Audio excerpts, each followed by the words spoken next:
one reason or another. Okay, any questions about anything?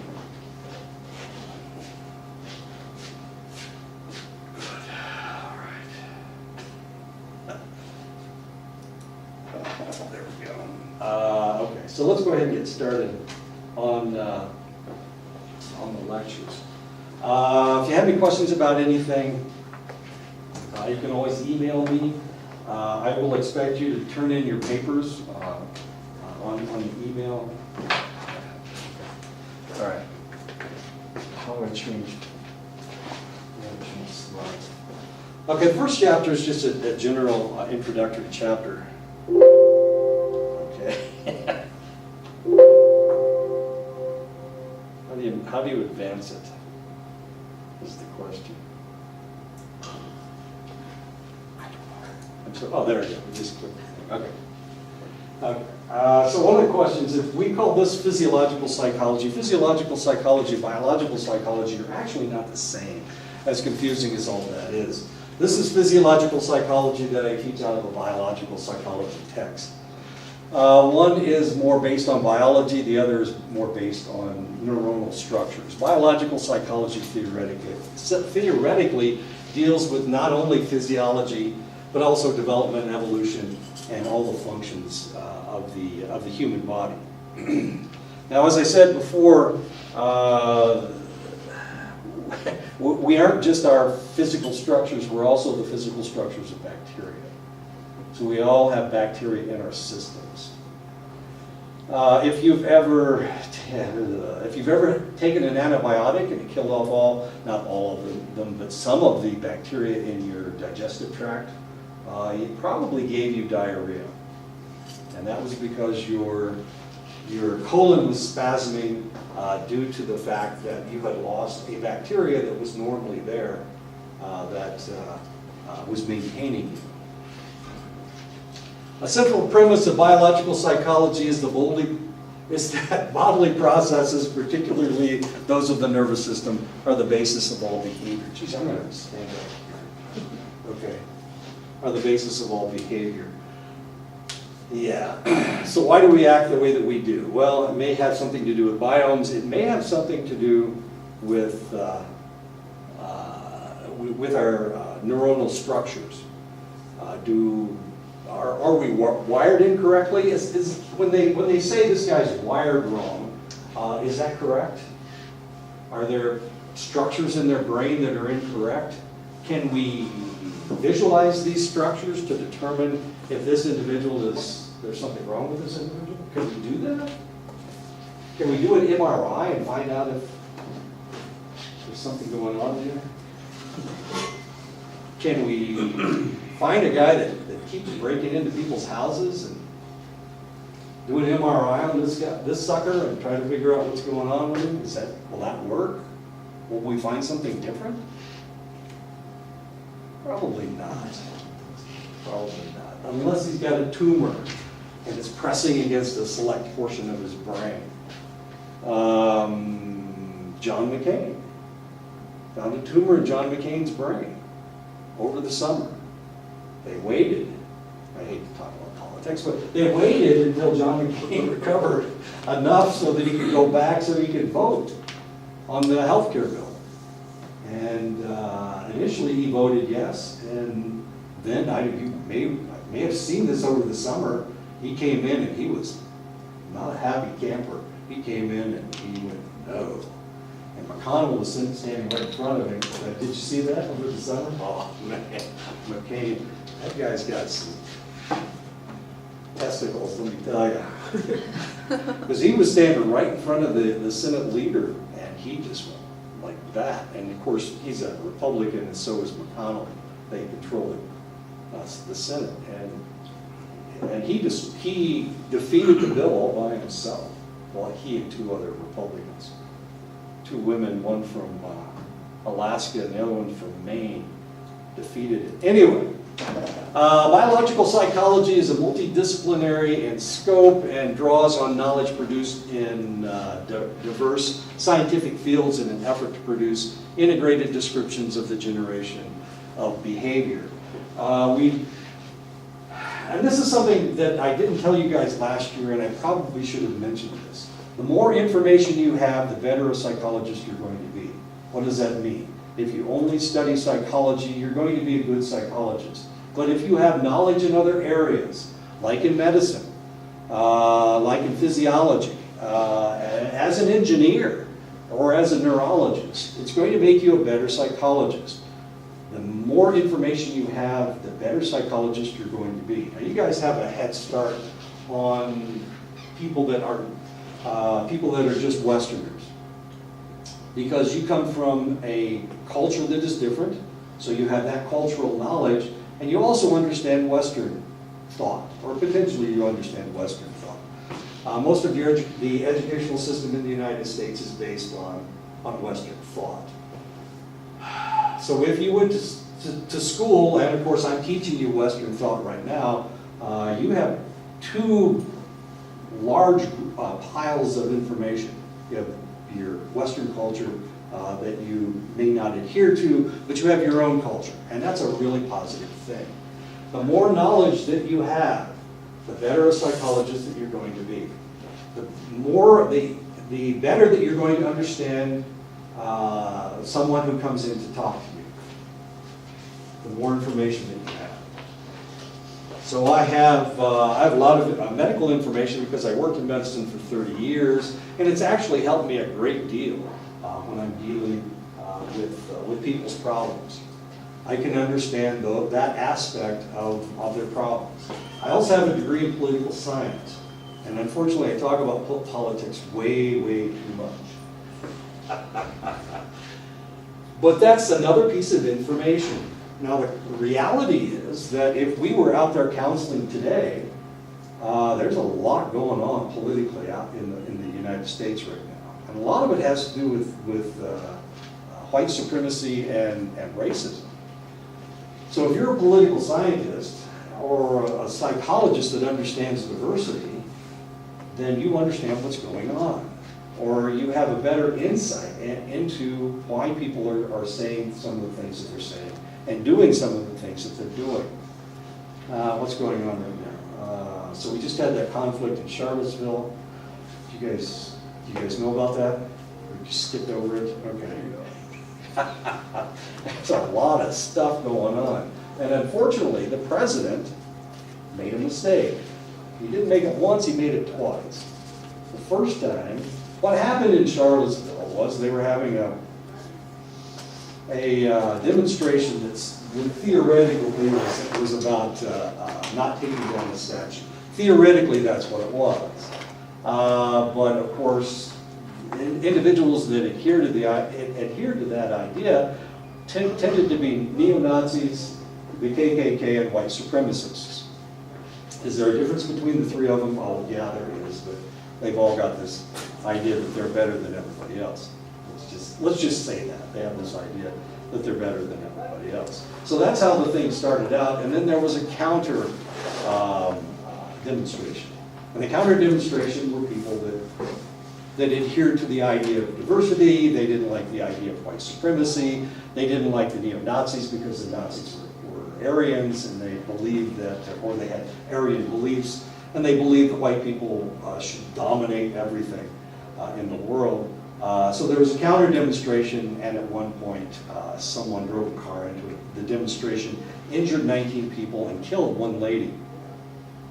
And so the president needed to come out and do something to help to calm everybody's nerves. So what did he do? He came out and he said both sides were in the wrong. Whoops.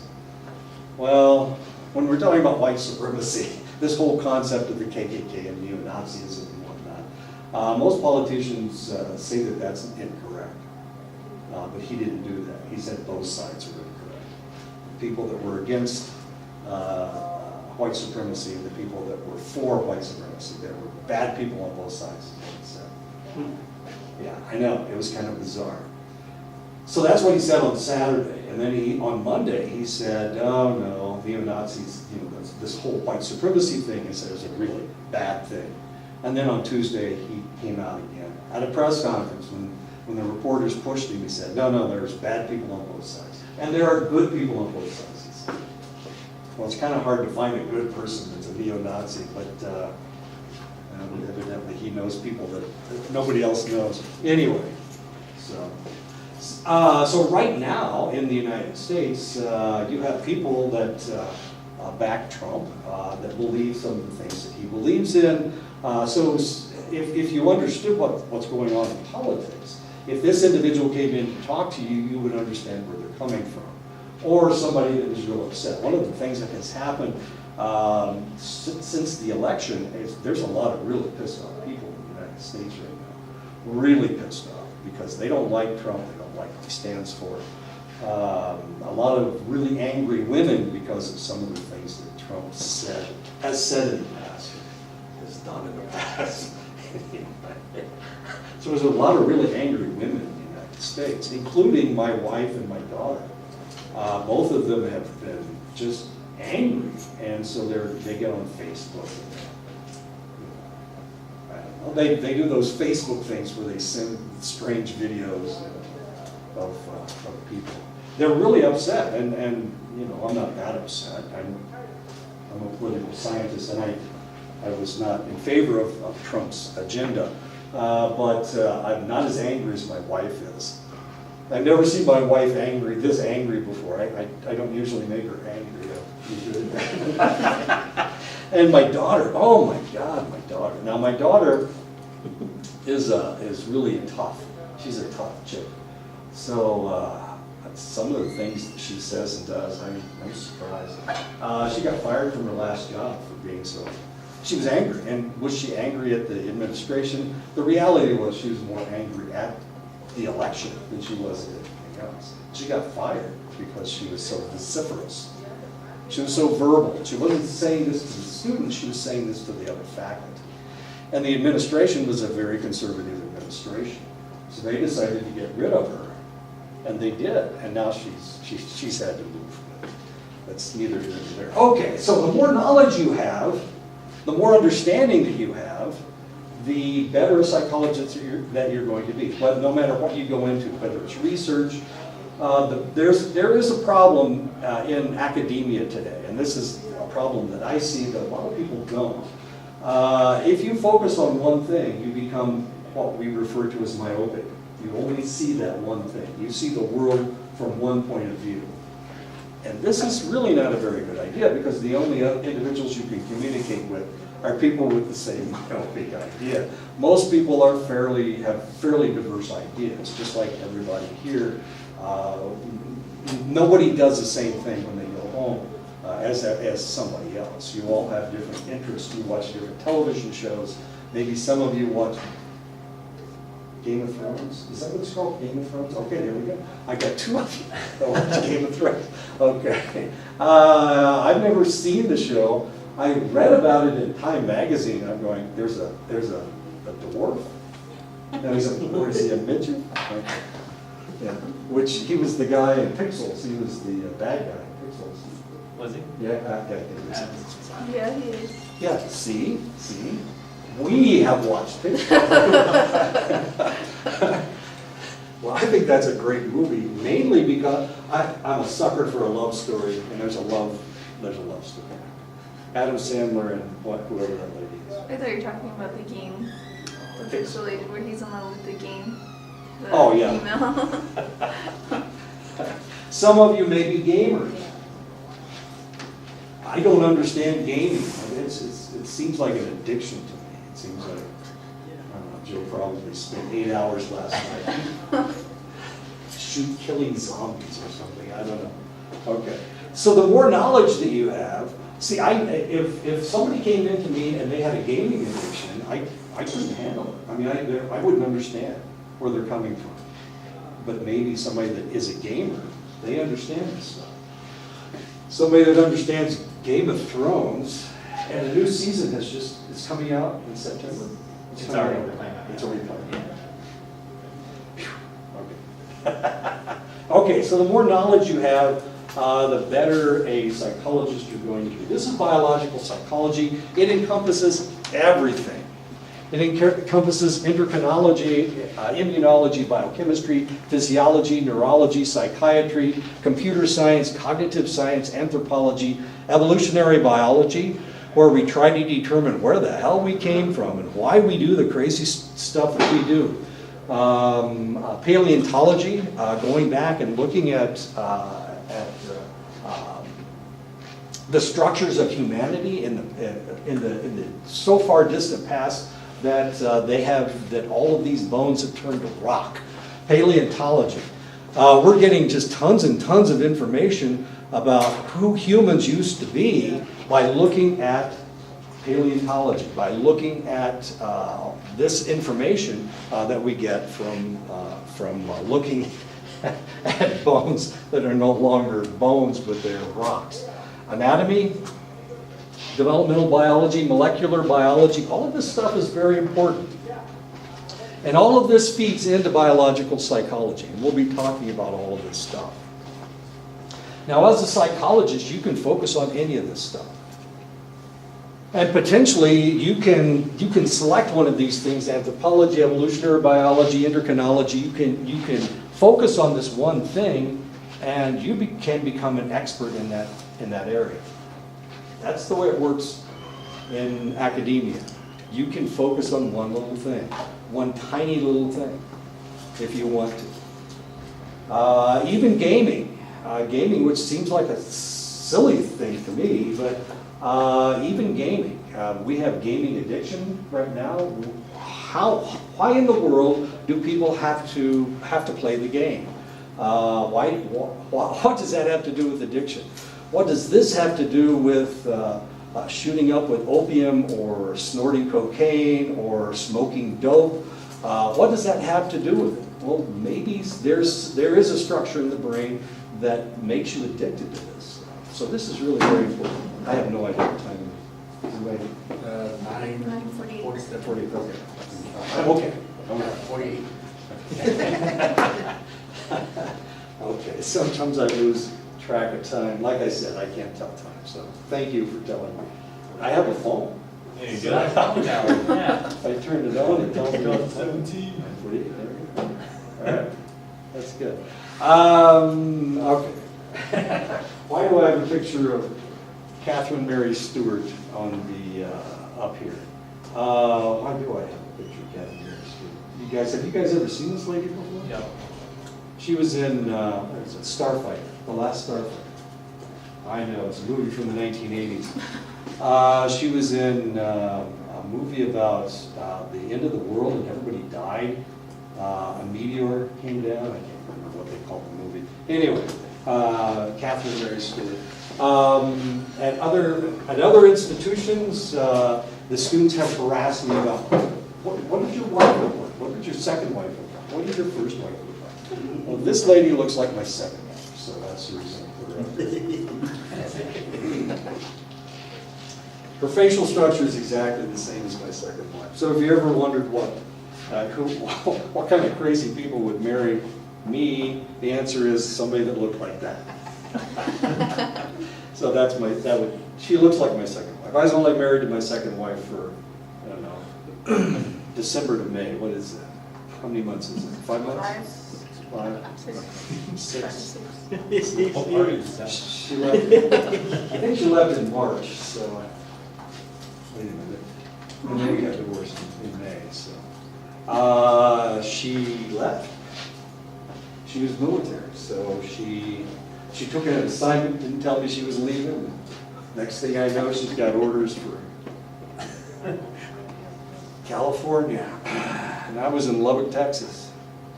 California, Beale Air Force Base. That's where they flew the SR-71 out of Beale. Okay, not important. Anyway, she looked like that. I thought she was pretty. Anyway. Kind of silly that way. I've been married to my wife for 38 years as of June of 2017. So I was married to her for, what, 5 months? 6 months? Anyway, that's what she looked like. My current wife does not look like this. Actually, my current wife, I can't find an actress that looks like her. Anyway, what are we doing? Okay, so when we're looking at behavior, we look at all different levels. We look at the environment that behavior comes from. We look at the macro activity. We look at the micro activity. So we're analyzing everything. So social psychology, when we're looking at all different aspects of an individual, how they react in society, what their thoughts are, one of the things that we can look at is what neurotransmitters in the brain are actually being activated. One of the difficult things to talk about is sex. It's really hard to talk about sex, but the reality is that sex drives a lot of things that happen to us in life. Maybe that's why I showed my second one. Maybe that's it. I can't go backwards, can I? Yeah, I can go backwards. Maybe that's why I showed a picture of my second wife. Yeah, okay, so sex has a lot to do with a lot of different things. And she was my second wife. I had 2 children at the time. I had custody of my kids, and I needed help, and that's when she came along. A lot of our interaction was mostly lust, I guess. Can I say that? Okay. There was love involved to some extent, but she left, and I didn't even know she was leaving. So, when we're talking about that, when we're talking about the reactions that we're having in our brains, we're having these reactions all the time. And as far as she was concerned, she was a very attractive individual. One of the most difficult things about being married to her, or even dating her, dating was far more difficult than being married to her, because guys hit on her all the time. I mean, it was like Big Bang Theory. Leonard would complain that he could be standing right there and guys would come up and put on a penny. And that's exactly what happened with this lady. It didn't really matter. I mean, she just had this way about her. I'm not exactly sure what it was. Anyway, okay, so this is a very important aspect of life. Can we ignore it? Can we pretend that it doesn't exist? Can we pretend that it doesn't exist? A lot of people do. Western society has pretended that sex doesn't exist, and that it's not important, and that attraction doesn't occur unless it's proper attraction. And there's a time and place for everything, right? Isn't that the way it works? Yep. But do all cultures do that? Do all cultures try to control human sexuality? Do they? Is it between 2 people, or is it between all people? Come on. I know, see? This is tough. This is tough because this is Western society. Western society tells us there's a time and place for everything. And your culture tells you that there's a time and place for everything. Okay. And yesterday was not the time and place for practically anything. You couldn't talk loud, you weren't supposed to, you certainly couldn't have sex. My goodness gracious, during the eclipse, the sun would have exploded, and everybody knows that. There was hardly, you couldn't eat, right? Were you supposed to go to the bathroom? I don't know. You couldn't go to the bathroom, eat secretly. There you go, see? So your culture tries to control people as well. It gives you strictures as to what's supposed to happen next, right? It's not just Western society. And some other societies are even more restrictive, like the Muslim society, the Muslims. They have far more strictures than Christians do. And of course, Christianity has evolved over time. It's 2,000 years old. It's evolved over time. It has become more liberalized than it used to be. It was very, very strict once upon a long time ago. And they would burn you at the stake for doing something wrong.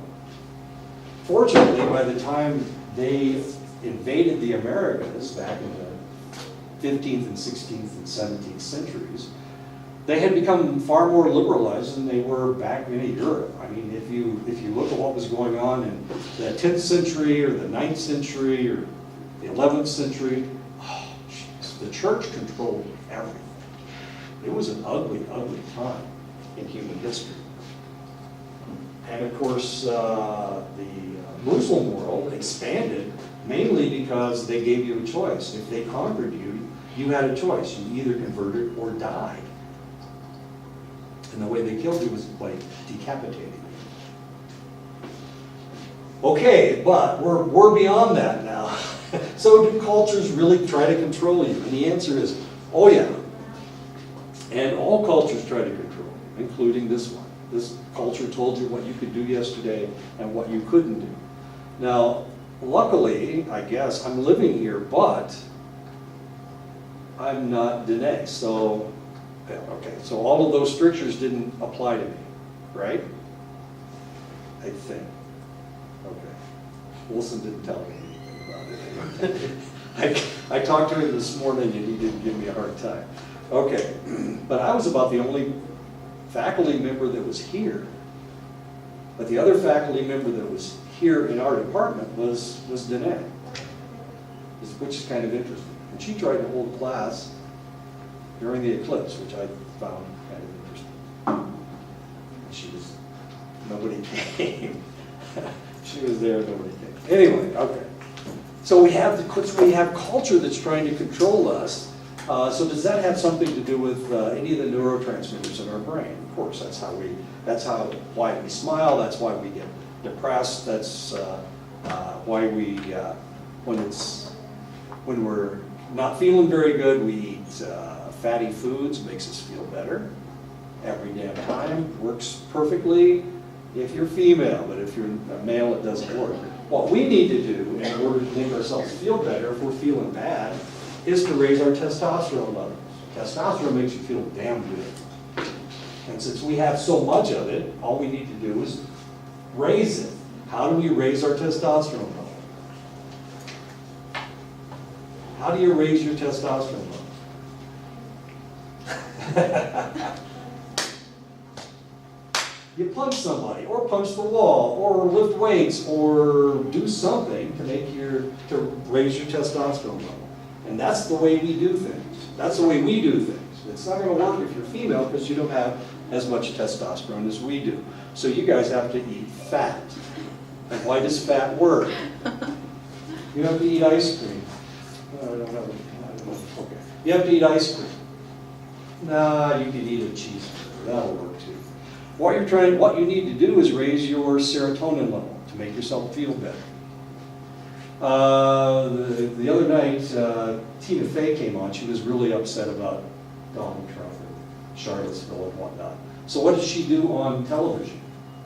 She had a bowl of ice cream that was like a serving bowl and full of ice cream, and she was just shoveling it into her mouth.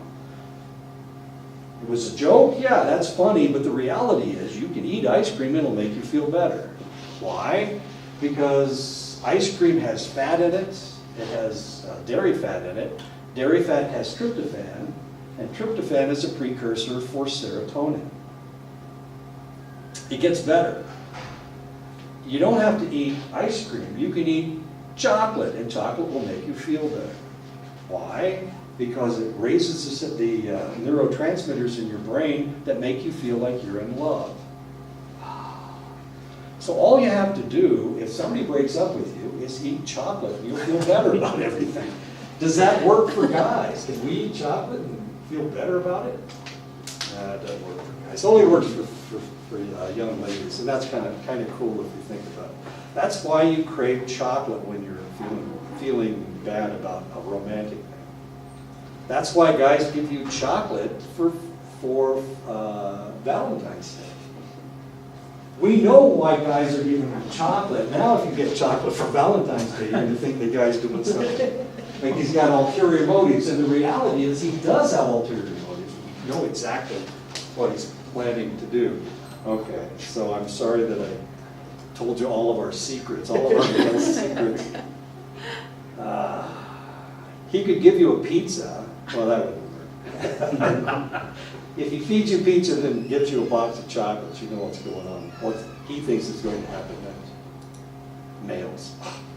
We are so bad. 5 viewpoints of biology of behavior. First thing that we have to do is we have to describe the behavior. Then we study the evolution of the behavior. When does it happen? Why does it happen? What world is going on? I hope you didn't write that down about chocolate. I can't even eat chocolate. It doesn't even matter to me. Okay, good. All right, nails, I swear, we're so bad. So then we study the evolution of behavior. When does this occur? And this is how we discovered, we looked at women who were depressed, and we realized that these individuals were eating fatty foods, and it made them feel better to eat fatty foods. Same way with chocolate. Why are women eating chocolate when they are feeling unloved? Why? Because it makes them feel loved. So we studied the evolution of the behavior. We observed the development of the behavior and its biological characteristics over the lifespan. Does this always work? Does this always happen? There's a huge flipping point during your life, and that huge flipping point is during puberty. Everything changes. We suddenly become reproductive individuals. Before that, we weren't reproductive at all. We couldn't reproduce. We didn't have ideas of reproduction. We studied the biological mechanisms of the behavior. And of course, with puberty, it's very obvious because our bodies change completely. Males go crazy. Junior high school, if you've ever, none of you have ever taught in junior high, but if you've ever taught in junior high, the people are insane. Junior high kids are nuts. What the hell's going on? Why are they so crazy? Why are they so crazy? Because puberty is taking place with the little girls and the little boys. And the little boys are worse than the little girls, I think. Why? Because sometimes their testosterone has increased by 10 times just that night because their testicles are changed. They're starting to pump out a lot more. They're starting to pump out a lot more testosterone. And testosterone makes males aggressive. Remember, this is how we make ourselves feel good, is by raising our testosterone level. That's when we have a normal testosterone level. That's when we have a steady testosterone level, a static testosterone level. But of course, through puberty, we go crazy. I can remember when I went through puberty. I can remember it like it was yesterday afternoon. It wasn't. But it could have. I can remember not sleeping for like 9 months in a row. I didn't sleep a wink that I can remember. I did really crazy stuff. I had all these odd ideas about nudity. Let me just leave it there. Okay, I went outside, and this is in the summertime. Most of it took place during the summertime. And I took a broom handle, and I lived on a gravel road, and I hit rocks with that broom handle. I hit it for hours. I hit rocks with a broom handle. As crazy as that sounds, that's how I got through puberty, is by hitting rocks with a broom handle. If you've ever tried to hit rocks with a broom handle, it's not the easiest thing in the world. Sometimes, I miss sometimes, okay? And sometimes I'd swing really, really, really hard just to knock that rock wherever I could knock it. I was knocking them into my neighbor's field, so don't tell my neighbor. I fill this field with gravel. Okay, study biological mechanisms of behavior, study applications of biological psychology, the dysfunctions, the lack of function. Most of the things that we know about human sexual response doesn't come from studying people who respond normally. It's looking at people who have a dysfunction. And because of those dysfunctions, we can say, this is wrong, this is wrong, this is wrong, this is wrong. Therefore, everything else must be right. Sex is one of the oddest things that we can discuss because there are rights and wrongs. We know that there are rights and wrongs, but the spectrum is very, very broad. So we can't say this type of intercourse is incorrect. We can say murdering your partner is incorrect. And some people do that. They will, well, that has been known to happen. That's a dysfunction. If you're unable to have sex, that's a dysfunction. Obviously, that's a dysfunction. And one of the things we realize now that we've never talked about in the past, but there are individuals without a sex drive. They have no sex drive. We started reading about it in novels back in the 1950s and 1960s and 1970s. These individuals have no sex drive. We know that there's homosexuality, we know that there's heterosexuality, but the reality is there's a group of individuals out there, and they're a relatively large portion of the population that don't have a sex drive at all. They don't care. It's not the last thing they worry about. Okay, so that's lack of function, of course. Before a scientist can do any research on biological function, they must decide and describe the function that they will research. When I first put this together, I was thinking I would talk about prostitution, and that's a brothel, actually. Picture of a brothel from Denver in 1880, whatever, not important. Anyway, so the first thing that we need to do is we need to describe the function that we're going to research. I've talked about the research that I did. I got in trouble for doing research on another reservation because I was researching the people on that reservation, and they didn't want me to. Well, some people didn't want me to. Other people wanted me to. So I got caught between the people that wanted me to and the people that didn't want me to, and the problem was that the people that wanted me to didn't have any power. And the people that didn't want me to had all the power, so that they were the administration and all that. So I got into trouble, I lost my job. So, sorry about that. You're sorry about that.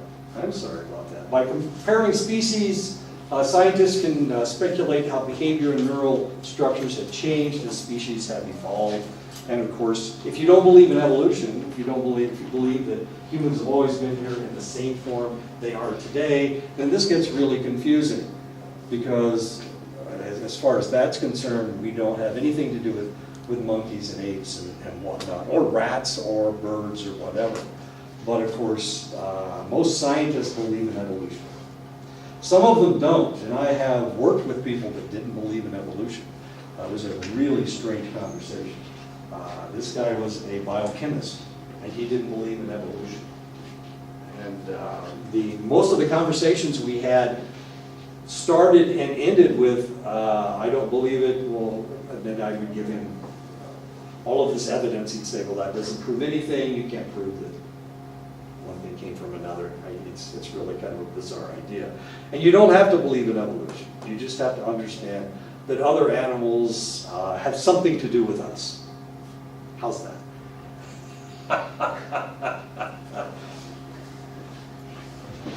One of the things that we're starting to talk about is that one structure doesn't have to come from another. How about that? If we look at dogs all over the world, did they all come from the same ancestors? Well, the reality is that most of them did. However, there was a chunk of land that was isolated, completely isolated from the rest of the world. And they have a dog as well. That area is Australia. They have dingoes on Australia. Dingoes are marsupials. They're the only canine, they're not canines actually. But they are the same structure, the same type of animal as dogs all over the world. But these are not dogs. They fit the same niche. They look exactly the same. You can't tell the difference between one and the other. But they're different species. They can't interbreed. As confusing as that is. What's another animal? I just read this in Natural History magazine. Another animal that's looks exactly the same. The dogs are the ones that are the most obvious. Anyway, there are other animals that have evolved in parallel universes, but they're not actually related to one another. Same type of animal. Does that make sense? So we need canines, we need wolves, we need foxes, and we have them everywhere. We have them on all land masses around the world. But some land masses have never been connected to the other land mass. So these animals were not able to get over here. But they developed the same type of animal, a predator that could clean up. And that's what a dog does. A dog will eat anything. I don't know if you've ever had a dog, but they'll eat anything. They're almost as bad as goats. They'll eat carrion. If they're hungry enough, they'll eat it. And then they'll throw it up if there's something bad in there. That's why a dog has such an interesting digestive system. If they will eat practically anything, but then if it's not good, if there's something in there that's poisoning them, they'll just vomit and get rid of it. Okay, so anyway. As an individual grows, they develop the ability to respond to stimuli, and we all respond to stimuli. As the organism becomes more and more complex and other variables are introduced, behavior and response will change. This is known as ontogeny. We change, everything changes about us because of our environment. And this is known as ontogeny. This is how we change over a lifetime. If we look at the structures that you are today, you're not the same as you were when you were first born or when you were in elementary school. And you started changing to the person that you are today in junior high school when you were insane, just grotesquely insane. And hopefully you survived that time. I just barely survived that time. And now you're adults, you're all adults. And you're reproductive beings, as it were. You may not be reproducing right now, and that's okay, that's fine. Eventually you're going to turn out, well, not white, of course, but you're going to turn out old. And things are going to change, and it changes over time. You lose the elasticity in your face, so all of a sudden you start wrinkling up, and you can't get rid of them. They're just there. I keep looking in the mirror and I see my father. My God, my dad. I look just like my dad. My dad had jowls, and I'm starting to grow jowls as well. I don't know. It's just something that happens. So you're going to look like your grandmother eventually. Sorry about that. Or congratulations, you get to look like your grandmother.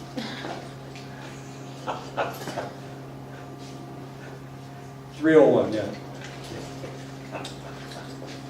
And this is known as ontogeny.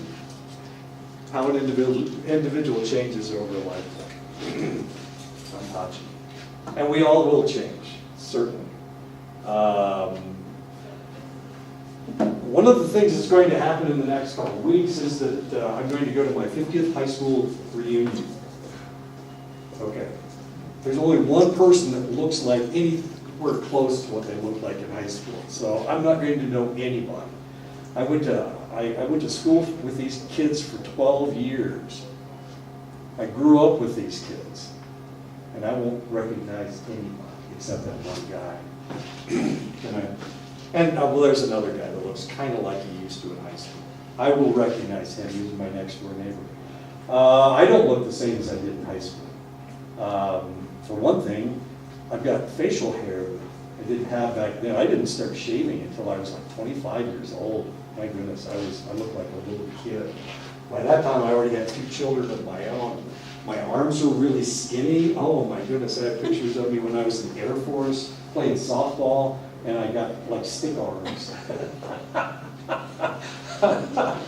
It's embarrassing. My shoulders weren't as broad as they are now. I can't wear the coat that I graduated from college with. My leather jacket doesn't fit anymore. Doesn't fit my shoulders because my shoulders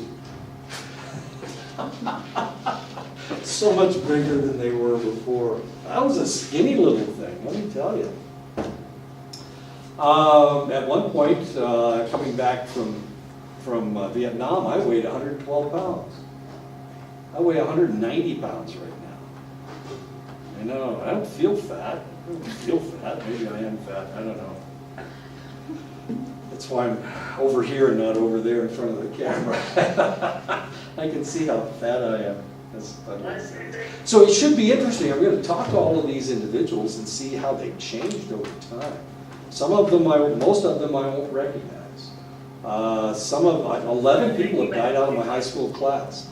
We graduated 72, and 11 people have died of different things. Some of them, none of them died in Vietnam, none of them died in combat. But smoking cigarettes. One of my very good friends just died because he died of cancer, lung or emphysema. So it's going to be interesting. 11 people have died. This is really going to be fascinating. Not to see 11 people, of course. This is how white people work. We're going to, and I don't get to see this. I'm dying. I'm dying to find out how white people die. But they're going to light a candle for everybody and then explain why they died. I know. It's just only white people who do it. It's crazy, isn't it? Let's celebrate why they died. One guy had diabetes. He had type 1 diabetes. He died at 49. His problem was that he wouldn't stop drinking. And alcohol turns into sugar in your gut. And here's this guy, he would shoot up with extra insulin so he could go out and binge. Is that the dumbest thing in the world? And he died at 49. What an idiot. I call him an idiot. He had an IQ of 152. That's how stupid you can be when you're smart. Okay, I know. So anyway, we change over the lifetime. He wanted to be a hippie. He wanted to be a beatnik. Actually, he wanted to be a beatnik. So he drank a lot of alcohol, whatever that has to do with one thing or another.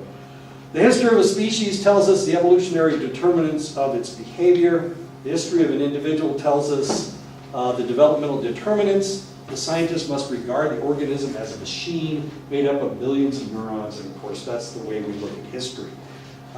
We have to look at people as if they were all the same. We have to, despite the fact that your reservation is huge, this is a huge nation. It's been a huge nation for centuries. And people that live on the western side and people who live on the eastern side and the north and the south, they don't act the same, but we pretend that everybody's exactly the same. Wilson doesn't talk about people in the east, the west, and the north, and the south, and how the dialect is different, and how the reactions are different, some of the customs are different. He doesn't talk about that. We pretend that everybody was exactly the same, right? So when we talk about traditions, we don't talk about Eastern traditions and Western traditions and Northern, do we? I don't think. Okay. But there are different dialects. And one of the problems with yesterday was that they weren't exactly sure if everybody had the same traditions about the eclipse. And so for that reason, everything was kind of up in the air. And they didn't make a decision on the eclipse until like last Thursday. I know it's crazy, right? Yeah, this is nutty stuff. Or not. It's your traditions. But, I mean, who's in charge? Not me, obviously not me. Okay, well, let's go ahead and stop right here. I'll pick this up with Nefertiti next time. And the biggest problem is we're all individuals, but the reality is that we try to see all humans as the same. When I go into surgery, what do they give me? They give me morphine, of course, and it doesn't work on me, even though I just told them that it doesn't work. Right, Joe? Oh yeah, okay. It doesn't work. Yeah, so they try to treat us all the same.